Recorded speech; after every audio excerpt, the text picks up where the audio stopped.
Ain't no elevator to the top. You got to take the stairs. The elevator don't go to the top, man. Not in the world of success. You have control of this. This belongs to you. This is yours. You're the captain. You're the master. You're the foreman. You're the general. You're the head. Don't give control of this to nobody. Get off of Instagram and Snap and get off all these blogs and get into something that can really, really move your life forward. Listen, getting successful, it's not a magic trick. You can decide to be rich. It's highly doable. But you first have to think it. The difference between successful people and non-successful people is here. I'm no better than none of y'all. If you want to be successful, you have to change this. This has to change. Listen to me. It's not what makes it hard is your lack of belief that it can happen for you. The fact of it is, though, it's very doable. See, but you got to change, though.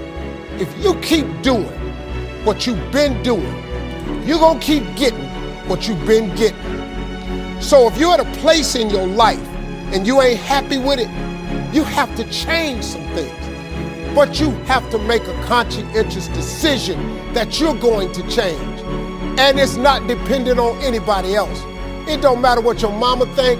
It don't matter what your coworkers think. It don't matter what your siblings think. It don't matter what your children think. It don't matter. They have nothing to do with it. This decision is yours and yours alone. Let me tell you something. You get to decide if I'm gonna be rich, poor, mediocre, plentiful, happy, sad. You have a decision to make. It's really not important what the majority of people that are blogging are saying.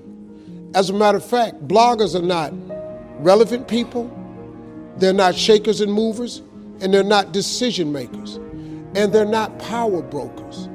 So when you spend so much time in the blog world, the Instagram world, the chat world, all of this, you're wasting valuable time. If I was young and I had what you have, and you're the brightest group of young people that have come along in a long time, man. Millennials are absolutely brilliant because you all have technology. I had no technology growing up, nothing. You couldn't download a book.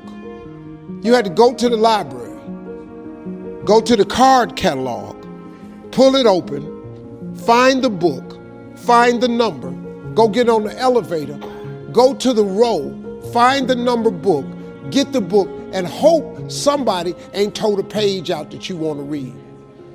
That's what it used to be.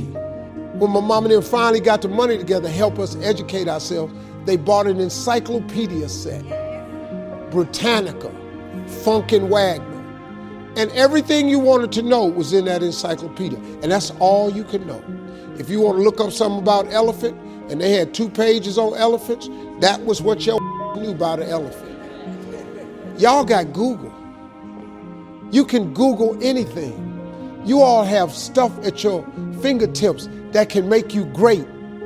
But if you could combine your technology with your parents and your grandparents' work ethic, your could be rich.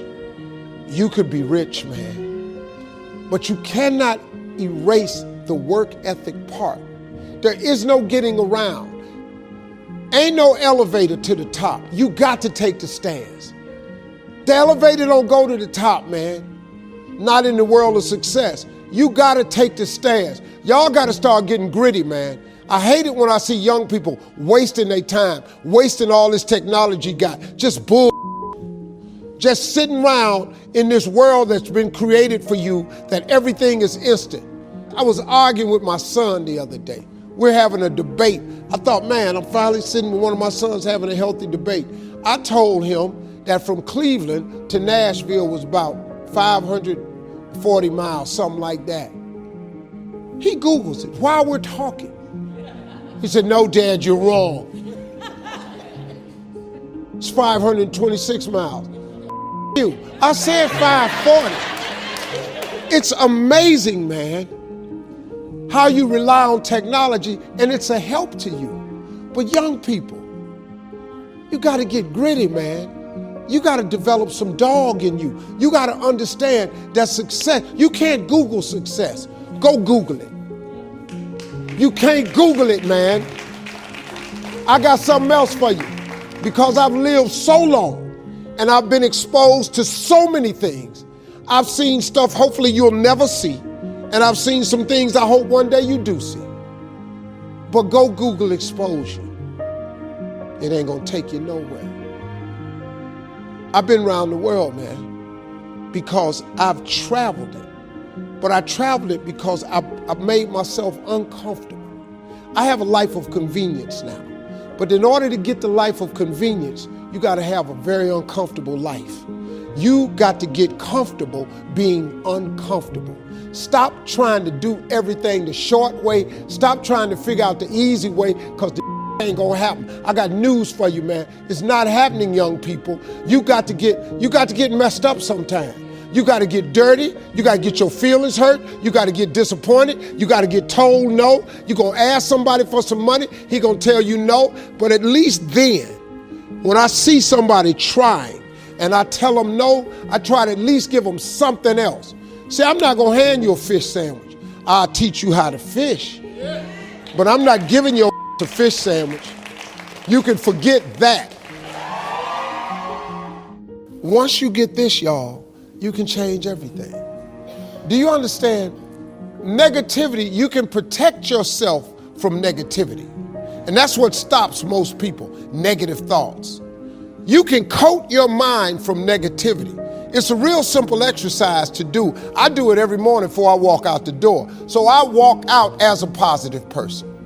You know, I get tired sometimes. That's different from being negative, because I get mentally drained from my job at times. But to coat your mind from negativity, the way you can put a coating around your mind is with one simple thing: gratitude. Gratitude erases negativity. I'm gonna show you how this works. If you wake up in the morning and you start having negative thoughts, man, this ain't my day. I woke up on the wrong side of the bed. I'm tripping, I just don't feel myself. Every time you feel, in the middle of the day, if you feel yourself doing that, stop, just stop for a second. And start going over in your mind everything you have to be grateful for. Not everything you want, everything you already have, because what you have is substantial. You just haven't gone over the list and taken inventory in a long time. But the fact that you can walk, that's a blessing. The fact that you woke up, that's another blessing. The fact that you can see, think, reason, that's another blessing. The fact that you can go somewhere and get yourself something to eat, that's another blessing. The fact that you can go and turn the key and call someplace home, that's another blessing. The ability to dream is a blessing. The fact that you have an opportunity to get it right is another blessing. And I'm just talking to you, I don't even know you. I could give you 50 things you ought to be grateful for right now. I don't even know you. Start coating your mind with gratitude. It'll change everything for you.